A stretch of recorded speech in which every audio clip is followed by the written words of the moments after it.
In a quiet Midwestern city, behind an apartment door that looked no different from any other, a series of crimes unfolded over more than a decade.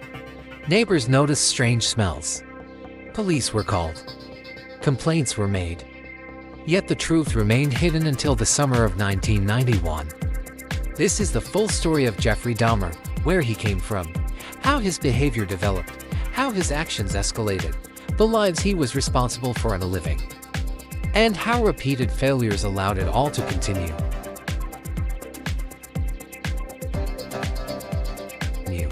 Jeffrey Lionel Dahmer was born on May 21, 1960, in Milwaukee, Wisconsin. He was the first child of Lionel Dahmer, a chemist, and Joyce Dahmer. From a young age, Jeffrey was described as quiet, emotionally distant, and withdrawn. He struggled socially and often felt disconnected from others.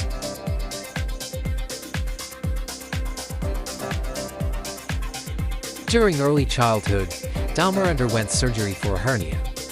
Family members later recalled that his personality seemed to change afterward, becoming more passive and detached. At the same time, his parents' marriage grew increasingly unstable, marked by frequent arguments and emotional tension that shaped the atmosphere of the home.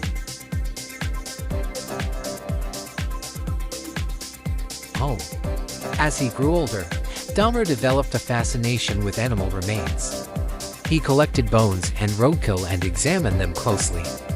While this behavior was sometimes dismissed as curiosity about anatomy, it later became clear that it reflected a growing fixation on control, possession, and the idea of preventing abandonment.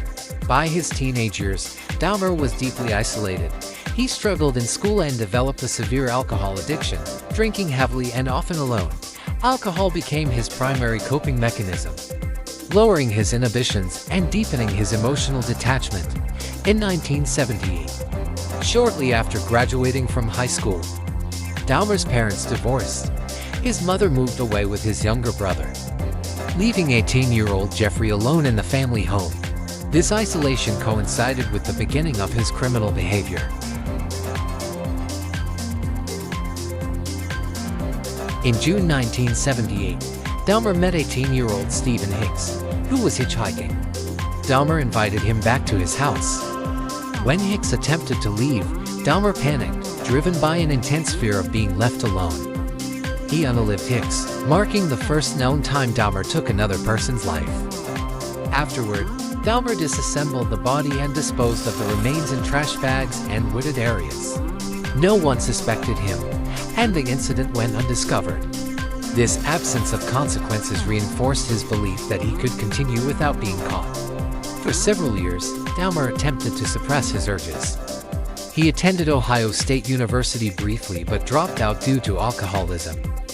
In 1981, he enlisted in the United States Army and was stationed in Germany.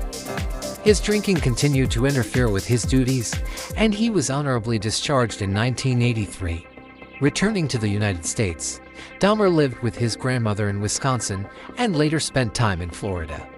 During this period, he committed several offenses involving inappropriate behavior. In 1986, he was arrested for indecent exposure and placed on probation.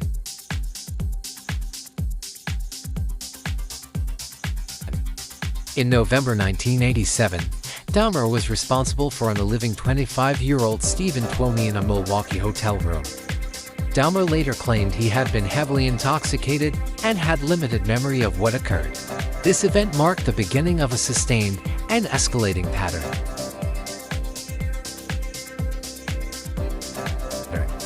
From 1987 to 1991, Jeffrey Dahmer was responsible for unaliving 16 more young men, bringing the total number of victims to 17.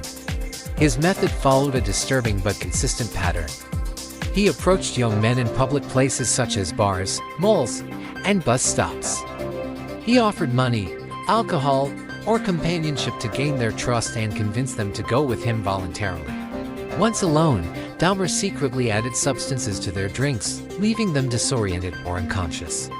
After this, he used a weapon or other means to unalive them, usually because he feared they would leave him. Dahmer later admitted that his primary motivation was control. He wanted complete power over another person, and believed unaliving them was the only way to ensure they could never leave. Afterward, Dahmer often kept the body in his apartment for a period of time.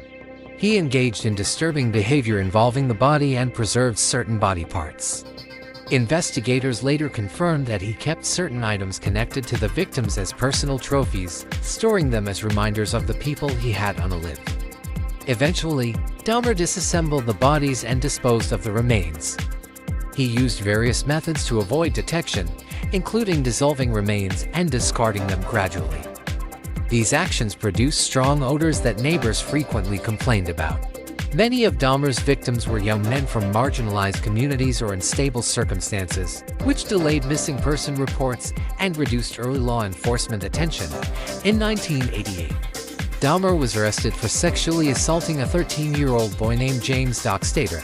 In 1989, he was convicted and sentenced to a work release program, despite professional warnings. He was released early.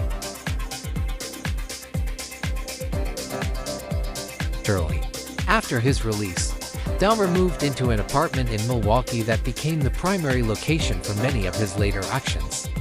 Neighbors continued to report unusual smells, but Dahmer explained them away as spoiled food or plumbing issues.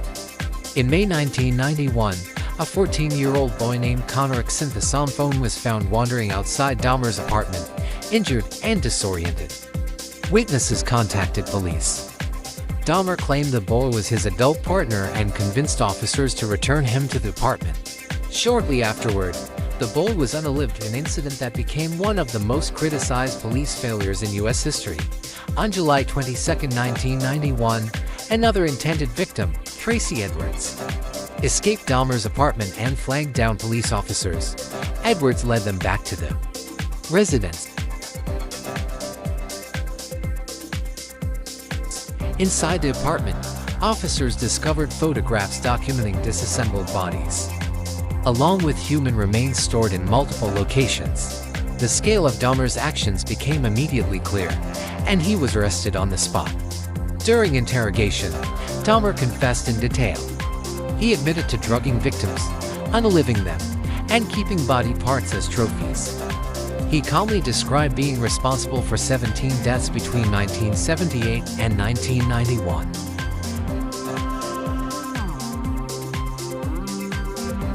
Dahmer's trial began in January 1992. His defense argued that he was not legally responsible due to mental disorders, while prosecutors showed that he understood his actions and deliberately attempted to avoid detection. The jury rejected the insanity defense. Dahmer was found guilty of 15 counts in Wisconsin and sentenced to 15 consecutive life terms, totaling 941 years in prison. Additional life sentences were later imposed in Ohio. While incarcerated, Dahmer claimed to have found religion and expressed remorse for what he had done. Many observers questioned the sincerity of these statements.